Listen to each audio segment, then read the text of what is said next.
Elle était surnommée Madame Butterfly, ayant toujours eu une passion reconnue pour le motif papillon, mais ce jeudi 18 août on apprend que Anemori nous a quittés. La styliste japonaise, reconnue mondialement comme membre de l'élite de la haute couture, est morte le 11 août à son domicile de Tokyo à l'âge de 96 ans, ont annoncé jeudi plusieurs grands médias nippons, dont Cest Fait l'Ecola. Grande dame nippone, elle a été la première créatrice asiatique à entrer dans le sérail de la haute couture parisienne, avec un style entremêlant avec raffinement Orient et Occident. Le motif papillon était devenu sa marque de fabrique. Ces luxueuses créations faites main ont été portées par Nancy Reagan, Grace Kelly et de nombreuses autres célèbres personnalités, au fil des décennies.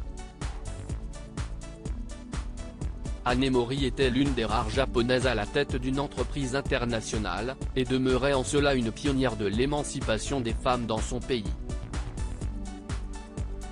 Son décès marque donc le monde de la mode, depuis qu'il a été confirmé par son bureau à l'agence de presse Kyodo, tandis que d'autres médias japonais rapportaient que ses obsèques s'étaient déjà tenues dans l'intimité familiale.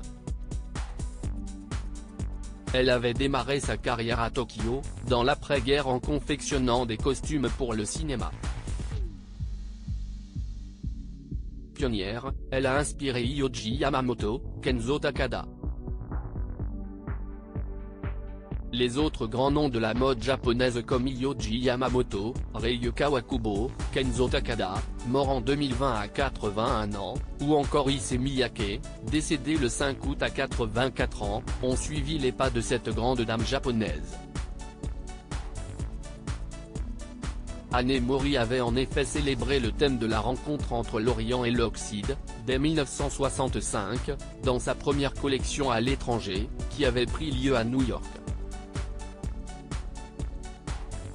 En 1977, sa marque est devenue la première maison d'Asie à rejoindre les rangs de la très sélecte chambre syndicale de la haute couture parisienne. Dans le début des années 2000, elle avait rencontré quelques difficultés financières et à la fermeture de son atelier parisien. Des boutiques à son nom existent toujours au Japon et ses parfums continuent à être vendus dans le monde entier, précise la